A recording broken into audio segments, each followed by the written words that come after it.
കേരളം നിയമസഭാ തെരഞ്ഞെടുപ്പ് ഗോദയിലേക്ക് election commission കളമൊരുക്കും മുൻപ് തന്നെ കളത്തിലിറങ്ങിയിരിക്കുകയാണ് പ്രധാന കക്ഷികൾ. തദ്ദേശ തെരഞ്ഞെടുപ്പിലെ മേൽക്കൈയാണ് UDFന്റെ ആത്മവിശ്വാസത്തിന് വെള്ളവും വളവുമാകുന്നത്. എന്നാൽ ഗൃഹസന്ദർശന പരിപാടി ഉൾപ്പെടെ നടത്തി തിരിച്ചുപിടിക്കാമെന്നാണ് ഇടത് കണക്കുകൂട്ടൽ. പ്രതിപക്ഷ നേതാവ് VD സതീശൻ നയിക്കുന്ന UDF രാഷ്ട്രീയ ജാഥ പുതുയുഗയാത്ര എന്ന പേരിൽ ഫെബ്രുവരി 6 മുതൽ മാർച്ച് 6 വരെ നടക്കും. കാസർഗോഡ് നിന്ന് തിരുവനന്തപുരത്തേക്കാണ് പ്രചാരണ ജാഥ. കേരളത്തെ വീണ്ടെടുക്കാൻ UDF എന്നതാണ് യാത്രയുടെ തീം.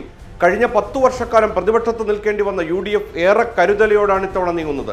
അപ്പോൾ കേൾക്കുന്ന പുതിയ പേരാണ് ഇന്ത്യയിലെ പ്രമുഖ രാഷ്ട്രീയ നയതന്ത്രജ്ഞനായ സുനിൽ കനഗോലുവിൻ്റേത്. നിയമസഭാ തെരഞ്ഞെടുപ്പിൽ കേരളത്തിലെ കോൺഗ്രസിന് വേണ്ടി തന്ത്രങ്ങൾ മെനയുന്നത് കനഗോലുവാണ്. 2024 ലോക്സഭാ തെരഞ്ഞെടുപ്പിലും തന്ത്രങ്ങൾ മെനഞ്ഞ പ്രധാനി. കർണാടക നിയമസഭാ തെരഞ്ഞെടുപ്പിൽ കോൺഗ്രസിന്റെ വൻ വിജയത്തിന് പിന്നിലെ ബുദ്ധി കേന്ദ്രമായിരുന്നു കനഗോലു. BRS ഭരണത്തിന് അന്ത്യം കുറിച്ച് തെലങ്കാനയിൽ കോൺഗ്രസിന് അധികാരത്തിലെത്തിക്കുന്നതിൽ നേതൃപരമായ പങ്കുവഹിച്ചു. രാഹുൽ ഗാന്ധി നയിച്ച ഭാരത് ജോഡോ യാത്രയുടെ ആസൂത്രണത്തിനും പങ്കാളിയായി. മാധ്യമങ്ങൾക്ക് മുന്നിൽ വരാതെ അണിയറയിലിരുന്ന് പ്രവർത്തിക്കാൻ ഇഷ്ടപ്പെടുന്നയാളാണ് കനഗോലു. ഡാറ്റ അധിഷ്ഠിതമായ സർവേകളിലൂടെയും ഫീൽഡ് വർക്കുകളിലൂടെയുമാണ് കനഗോലു തന്ത്രങ്ങൾ ആവിഷ്കരിക്കുന്നത്. കർണാടകയിലെ ബെല്ലാരി ജില്ലയിലെ വ്യവസായ കുടുംബത്തിലാണ് ഈ 43-കാരൻ ജനിച്ചത്. പുതിയ സാഹചര്യത്തിൽ കനഗോലുവിനെതിരെ വിമർശന ശരമെയ്യുകയാണ് CPM.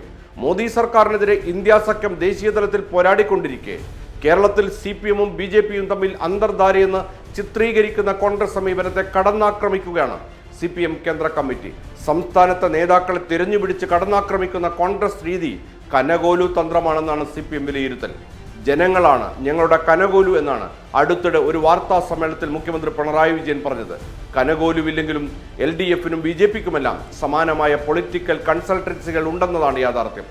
LDF വികസന മുന്നേറ്റ ജാഥ ഫെബ്രുവരി 1-ന് ആരംഭിക്കും. ഇടതുമുന്നണിയെ നയിക്കുക മുഖ്യമന്ത്രി പിണറായി വിജയൻ തന്നെയാണെന്ന് CPM general secretary MA baby. അദ്ദേഹം മത്സരിക്കുമോ, ഭൂരിപക്ഷം കിട്ടിയാൽ മുഖ്യമന്ത്രിയാകുമോ എന്നീ കാര്യങ്ങൾ അതത് ഘട്ടത്തിലാണ് തീരുമാനിക്കുകയെന്നും MA ബേബി. ഇതോടെ ഇടത് നേതൃനിരയിൽ പിണറായി തുടരുമെന്നുറപ്പായി. ഇരു മുന്നണികൾക്കുമൊപ്പം BJP നേതൃത്വം നൽകുന്ന NDAയും കളത്തിലിറങ്ങിക്കഴിഞ്ഞു. ഇത്തവണ കേരളത്തിലെ തെരഞ്ഞെടുപ്പ് ഗോദയിൽ തീപ്പാറുമെന്നുറപ്പ്.